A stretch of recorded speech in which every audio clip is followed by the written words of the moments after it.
It's only the second birthday of the channel, so we're gonna unleash the Ghoulies. Shall we hunt? Shall we name? Shall we hunt?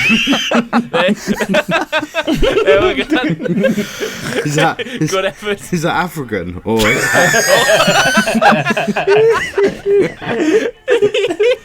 We're 10 seconds in. Fuck me. It's going to be a long night. As you can probably tell already, it's the first time ever the four of us are together for an honest review. Lads. I wish it could have been a better occasion. Ghoulies 1985. How do we start this one? With a congratulations to all of us for getting through it. Yeah. I was impressed that it started and it said the music of this was by a guy called Richard Band, which I thought was a fucking beautiful name to be the guy that created the music for this.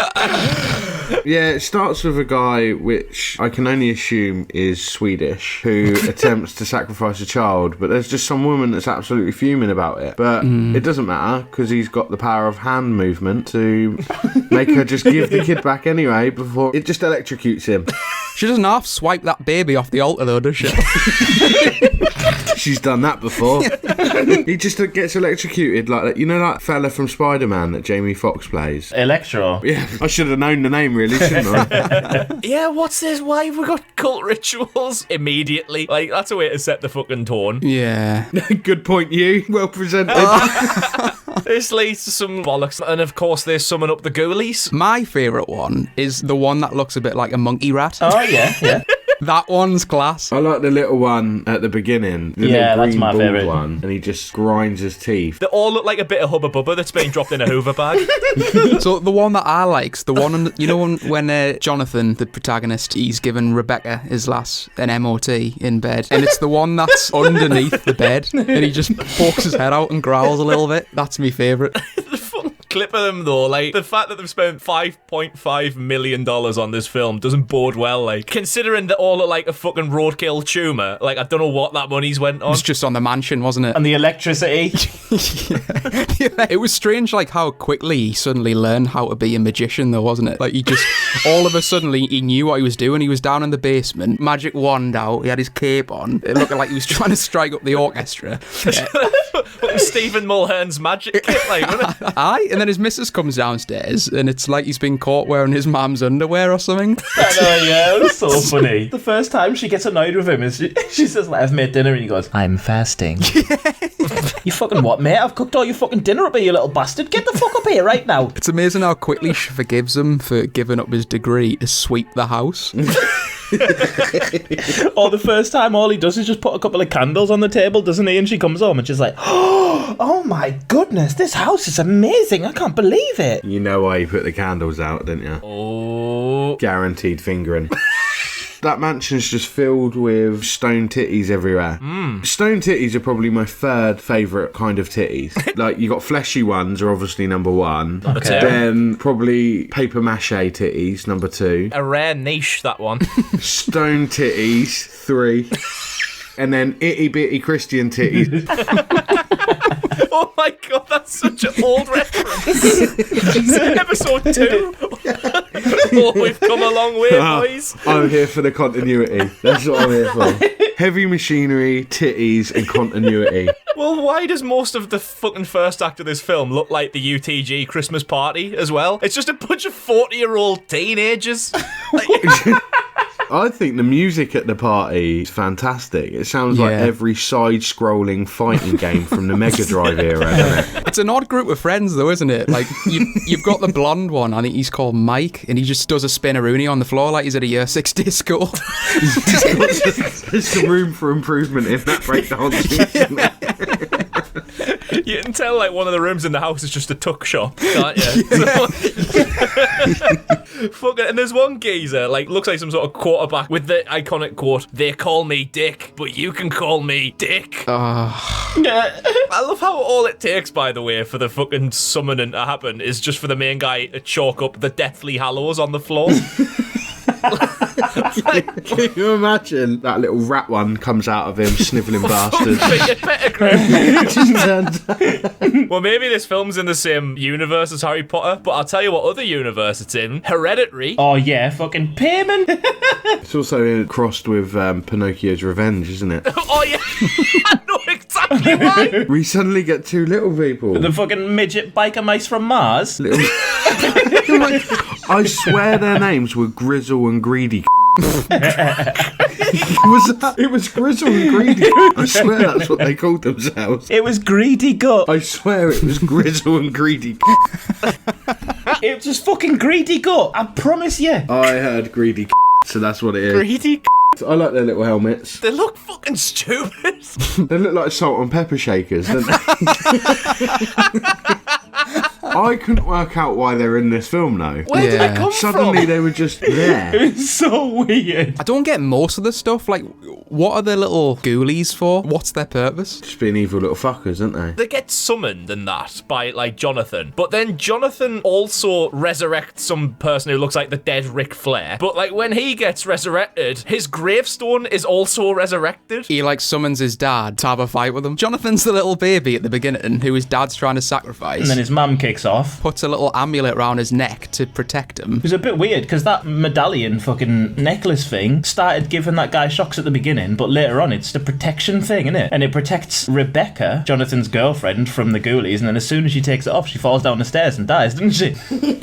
The most mundane death you could possibly have. I agree, and I think she deserved to die, you know, because did you see the way she cooked fucking scrambled eggs? Oh, absolutely ridiculous. Mate, do you see the way she cooked mashed potato at the party? Honestly, she just can't use food. She don't cook the way I like my woman to cook. Let's get to Johnny's dad then, this geezer. So he can somehow, like, disguise himself as other people in the party. Ends up lick-a-tonguing some fella That around was the neck. fucking crazy. Very obscure Pokemon reference, that. Licky tongue. Yeah, because he disguised himself as a Dan Blonde. He looks like he's out of an 80s boy band, though, doesn't he? All of them. Oh, God. So this film was shit, wasn't it? I'm all out of notes. Yeah, me too. I've got nothing left. Carry it on. I need a hard carry, boys. Fucking hard carry. Oh my days. So I'll try and carry it a little for you. The fucking final showdown in this, right? So Kiss me, son. Let me drain the life from those dead lips. right, but then where does Zeus from Thor: Love and Thunder come from? Like, Oh, Wolfgang out of nowhere. Wolfgang, the one that we thought he was just a janitor. He's dressed as a fucking Ghostbuster the whole time. Out of nowhere, he's Merlin, and it's like Harry Potter versus Voldemort at the end with their wands, isn't it? They've just got red and blue lightning fucking They're each just other like up. flicking lightning between each other's eyes, though, aren't they? It's like when you Chemistry on display. the amount of static between them is like when you rub a balloon on the sofa and put it on someone's hair.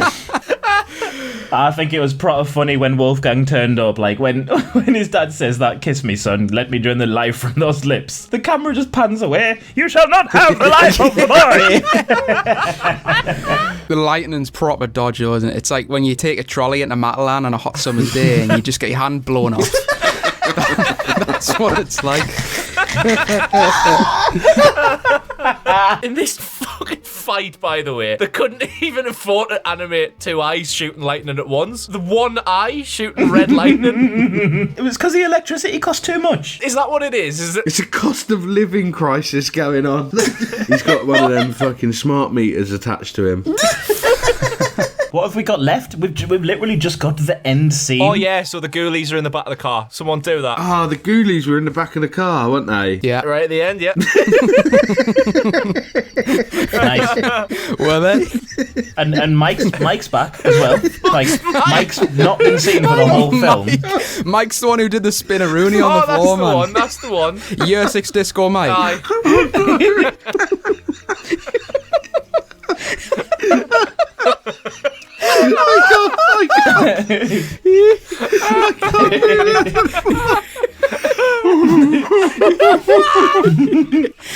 I can't do this. So I'll back you up, it's fine, like.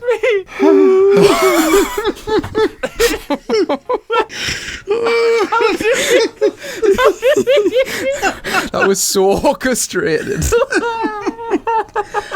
Oh man, why do I always have to go in the bath after I've done these recordings? Like, I'm fucking sweating. Anyway, there's not much else you can talk about because this film's just a series of not a lot going on and a bit dull, and that's about it, really. It's you've got little critters that are there about 3 minutes for the entire film. The best bit is people log into these things to go, oh, I wonder what their honest thoughts of these films are. How have we survived this long?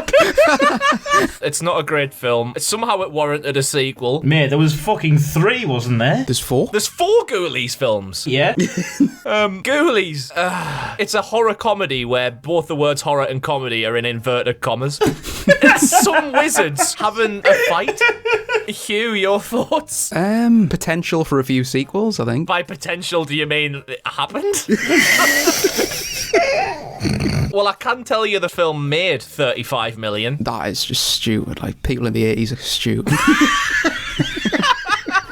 It was like watching the inception of the Teenage Mutant Ninja Turtles. Like, this is how they came to life. It was pond water. Okay, glaring review. There we go. That was an honest review of Ghoulies. Let us know what you think of the film in the comments below. But other than that, cheers for checking this one out. We've got 2 years worth of these fucking things now. Go and watch them. We need views. Really sold it. Yeah. Just subscribe, thanks. Please. It's to another 2 years, eh, boys? Yeah.